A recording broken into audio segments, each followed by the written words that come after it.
For most of my adult life, I've spent it thinking that doing like 3 or 4 things in one go is called multitasking, and that actually is gonna add to me being more efficient and me being more effective with my time. Unfortunately, that is not always the case. I'll give you guys a practical example. Imagine you are trying to cook and bake at the same time. So what you're gonna do is, let's say you're gonna start chopping your veggies for whatever stew you're gonna be making, while you're trying to mix the batter, the dough, to make the batter for your baking.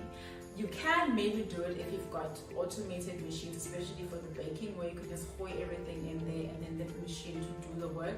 But if you are going to be moving from chopping your vegetables to adding stuff and mixing your dough, you're going to miss a thing or two. The reason for that is that your brain is not really designed to multitask. Research shows that 2.5% of the people around the world are able to multitask efficiently, which leaves the rest of us